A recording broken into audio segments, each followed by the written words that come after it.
Hi everybody! I hope you're all having a good day. My name is Kanehiko and welcome to another video. If you're brand new to my channel, please consider subscribing so you can see more content like this, such as 3D tutorials, streams about gaming, 3D streams, MMD videos, all that good stuff. So I do hope you subscribe, but it's not necessary. But in today's video, we are going to be talking about Tracking World and how to kind of like navigate through Tracking World, because I do not see any video tutorial for Tracking World at all. No, not a lot of people, like a lot of people mention about Tracking World, but they don't really teach Tracking World. But there are a lot of there's a lot of other tutorials for other programs, so I want to give Tracking World some love. So I do want to let you guys know before we get started, this program is for VR only. It's VR only. So you need a VR system to be able to use Tracking World. If you do not own a VR system and you have a webcam, please consider checking out VCFace, which fun fact, Tracking World was developed by the creator Virtual Deat, which also VCFace was co-created by Virtual Deat, but the creator of VCFace is Emiliana. So do check out both programs. They're very amazing, and I appreciate Deat's work because it's truly amazing. So let's get started, because this is one of my favorite VR programs. So if you want to give Deat any support, you can always click on these 3 buttons at the bottom left here: Twitter, donation, and his Discord. His Discord has tech, if you ever have any technical issues with these programs or 3D in general, you can join his Discord and you can ask any question about 3D, but also give him some support about his own content. Very appreciated on that. So let's get started by clicking on Open Avatar, and I'm going to load up my VRM file. So it's this one, so give it a moment. And on the left side would have your VRM data, which I should have censored, because you guys don't need to see that, but it'll show you your VRM stuff here. And then yes, Tracking World does support custom environments, which I do have a custom environment here, so let me just quickly get that. But I do have to let you know, in order to get one, you need to have Unity 2019, and you need to have an FBX file, like your environment as an FBX file.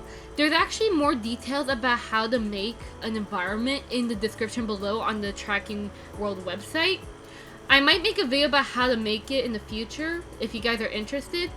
But for now, I'll just load in my world, which would look like this, and you should be able to get started. So make sure you plug in your VR system, and you can get going.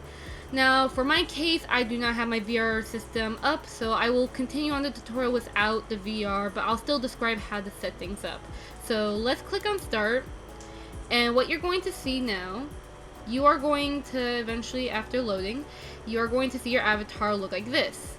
This might look a little scary, or you're going to be like, what the heck is my avatar doing? It's not tracking and all that. We're not there yet. We have to go over a few things. So let's start off quickly with going over the camera. So this is going to be all in computer mode before we get into VR mode. So hold the right click button, and you're going to move it around to pan.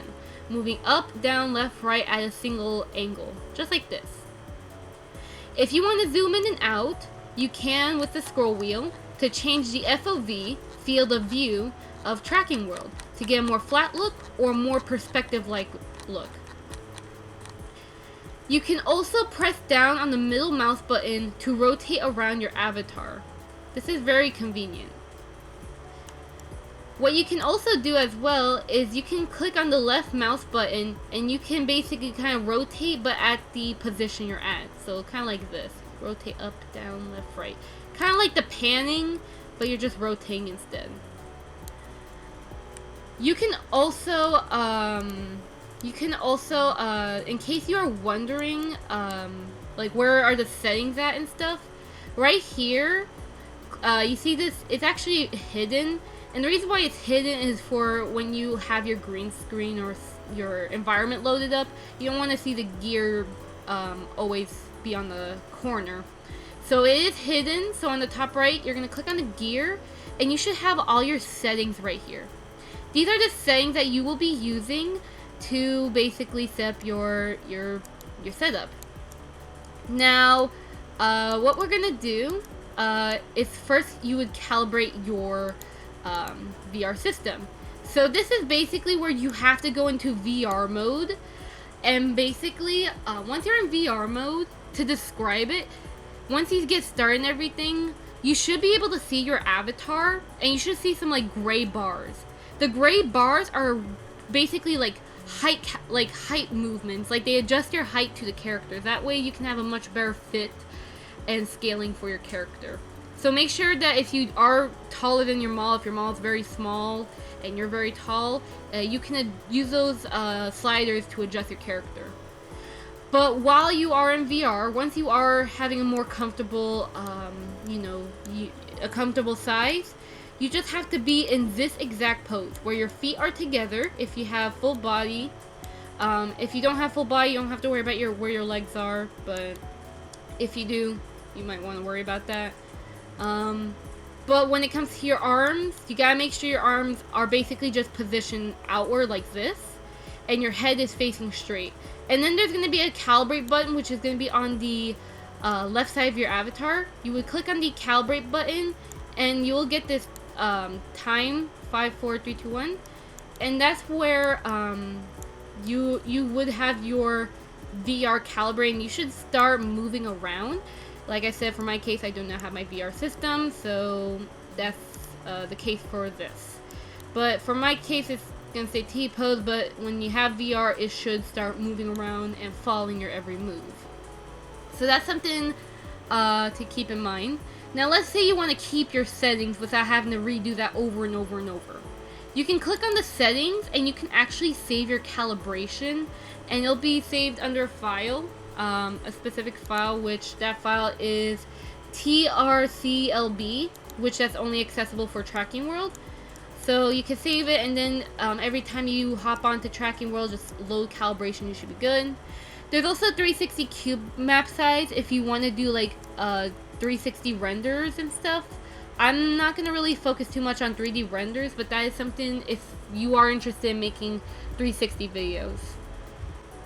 Another cool thing as well is that if you do have full body and you want to make sure everything's calibrated right, you can always choose, click on these drop down, and you can make sure that everything's working properly, like head, waist, and all that stuff. So pretty much if you want the complete full body, this is a great way to like kind of get an idea of what you would need, like how many trackers and all that. So that's very useful.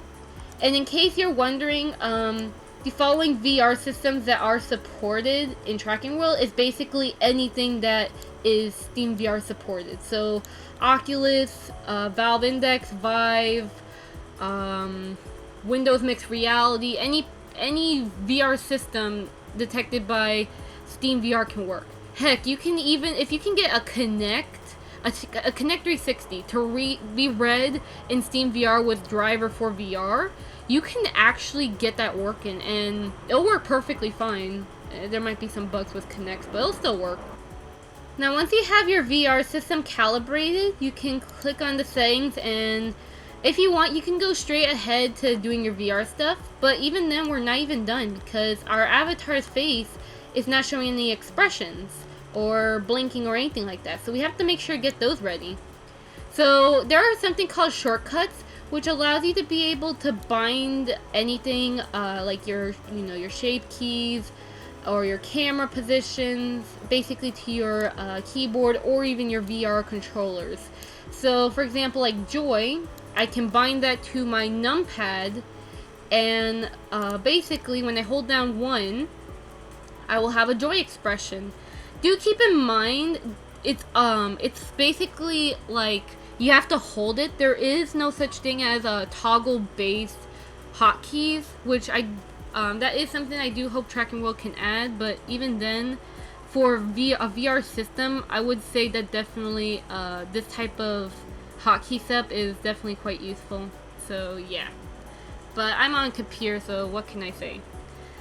But either way though, if you are on your VR controller and you want to set up your expressions, what you're going to be doing is basically you're going to be using like your trigger button, your grip button, your A and B button, X, Y button, those type of buttons. You can use those to kind of like set up your expressions. What you could also do is that you can, with your little like joystick on your controller, you can actually set that to make your expression, so you can make more expression as well.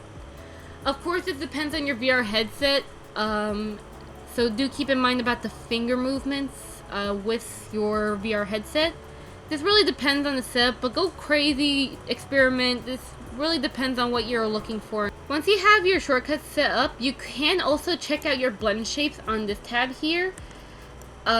This might be quite confusing for some people, but basically, the sliders right here, these are mainly your Blendshapes that are registered by VRM, and the Blendshapes on your left side are the Blendshapes that are from your normal model, like not VRM registered, but they're just like on your model.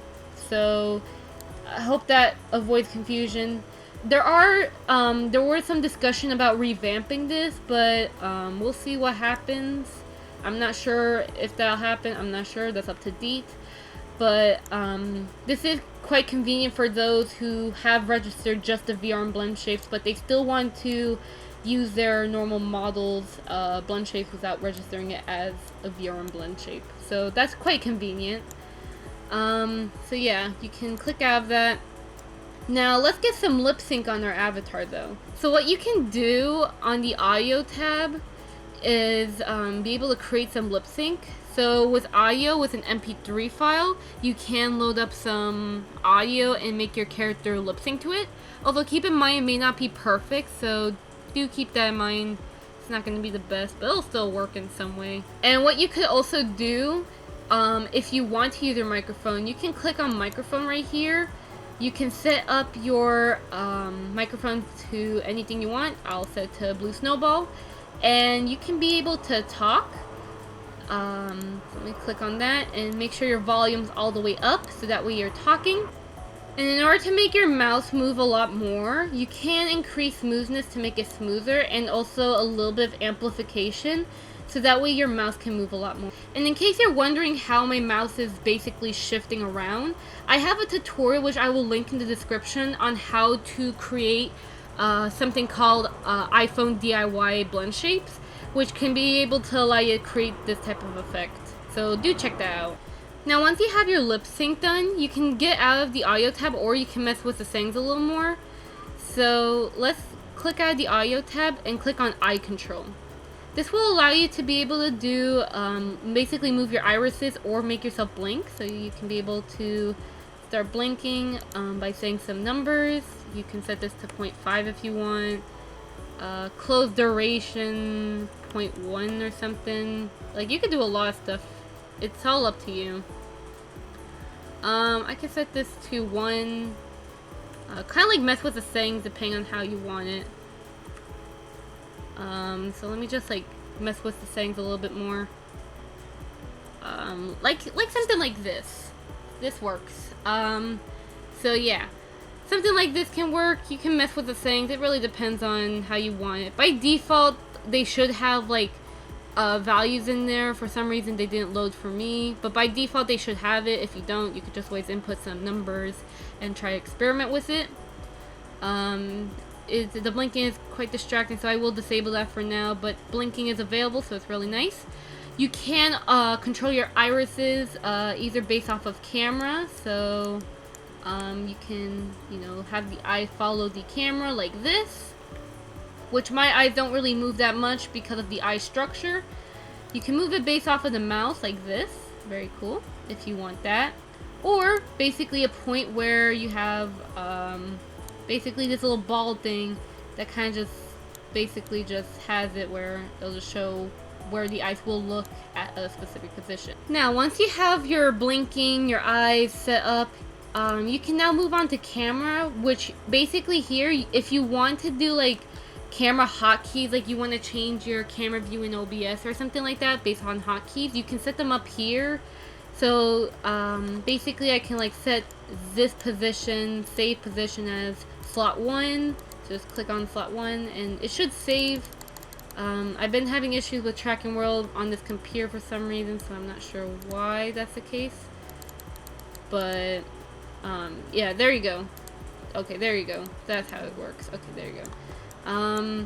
So yeah, you can basically save your camera positions, and you can basically click on 1, 2, and 3. You can do stuff like that. You can have up to 10 different hotkeys, so that's quite convenient. So yeah.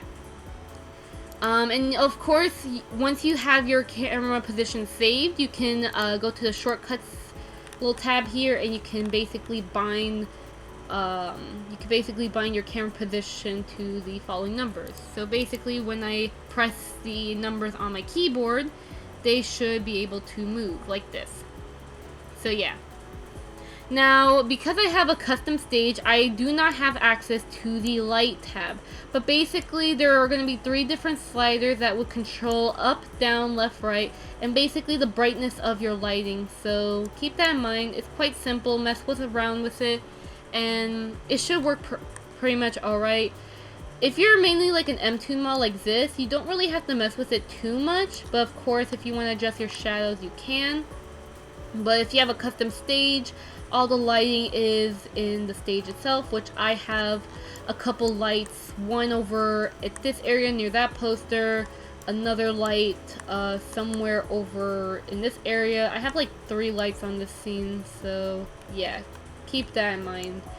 But yeah, and what you could also do if you want to save movements, so like you want to save like a movement for waving and stuff with your VR, you can basically be able to like record your movements, and you can be able to save them and then load it, which is pretty nice. Just click on this circle button, and then you can press the square button to stop, and then the triangle button to play. Save it and then load it, and you should be good to go to reuse your movements anytime you want. I personally do not really use this, but it is convenient depending on what setup you're looking for. Another thing also is hand gestures. I personally leave mine as SteamVR skeletal input, but if you have specific hand poses that you do want, you can set it to gestures, and you can be able to set a default. So like you can set a default where your fingers are wide, so you can just like click and drag the fingers right here like this, and kind of like set it as default and stuff. You could do all that, and you can even reset it to flat as well. This actually works cool. So keep that in mind. You can set it to flat. You can move these around. This is actually quite convenient to make unique finger poses. So very, very proud of this. And you can rotate the finger if you want. So yeah. But definitely, if you kind of want that, if you're like an Oculus VR or Vive VR, and you kind of want to give that feel of a Valve Index type of hand movement, you can just leave it to SteamVR skeletal input. But as I said, if you want custom gestures, you can set them up like that. So yeah, you can set up as many as you want. It really depends on the amount of like shortcuts you can apply, which once again, you will have to basically bind your hand movements to your shortcuts, and you should be good to go. So yeah. Now, once we have that, you can set up a background, which is just adjusting your color, your green screen, blue screen, red screen, and also alpha support. So in case you can't really use a green screen, you can set it to where it's alpha, which by default, it should be alpha, but you can set it to green screen if you want, especially for collabs. What you can also do is you can toggle 360 in case you want to have like a 360 render of your videos. I don't personally have 360 videos, but if you're interested, you can use something like this. If you ever need a video about how to make custom worlds in Tracking World, please let me know, and I'll gladly explain the steps on how to be able to do that and how to add certain stuff to your worlds to make sure it is compatible with Tracking World. Alright? And if you ever want, if you want to stay in the program and you want to swap your avatar out, you can click on return to title and you will be able to go back to the start screen and basically change your avatar. Or you can just click the quit button and you can leave Tracking World and be done for the day. There's also an option called VR rendering, which basically enables and disables VR rendering from your headset. I haven't really experimented this myself, but you can experiment that if you want to disable the VR render or not. This is kind of like a Steam VR sort of thing. It really depends on what you're looking for. I hope you guys enjoyed the tutorial. Now before I end this tutorial, I want to let you guys know that a new version of Tracking World is actually going to be coming up really soon. Because I was actually helping Deat out with beta testing, and I gotta say, the new version of Tracking World is really worth checking out, because guess what? VMC support is coming to Tracking World in the next update that's coming out really soon. And what you might be wondering, what does this do for me or any VR person? Well, have you ever complained about VMC requiring payment because, well, you have to pay to send data from like the VR data to like Unity or something like that? Well, Tracking World is completely free. And with VMC support with sending and receiving, you can do all that for free. So, and not only that, but the tracking in Tracking World is really stable, especially for the arms. I really love the arm thing. And not only that, but you can also save your calibrations, so that way having, you know, different profiles for your tracking setup and calibrations is much more easier. So it's really worth checking out the new update when it comes out. So I highly recommend you subscribe to Virtual Deat, which is his channel is in the description. You can subscribe and you can be able to also make sure you have notifications on, so that way you can get updates for the next update, which I'm really excited for. And also there's other bug fixes as well. And my favorite bug fix is definitely the OVR Lipsync, since for some reason it had an issue that was unknown, but now it's actually working really well, so I'm really happy about that. So yes, definitely check it out. There's a lot more features, but that's like one of the biggest ones. I'm not sure if I have a picture of how the VMC would look like, but if I could pull it up with video editor, Olive, thank you, it should be right here or something. But yeah, do check out Virtual Deat, support this program, donate to him and all that good stuff, okay? Tracking World is really, really amazing. But I will see you guys next time for another tutorial or another video. I stream every Saturday and all that. You can check those out. I do 3D streams if you're interested. So yeah, I'll see you guys next time. Hika, hika, hika, sayonara everyone! Bye!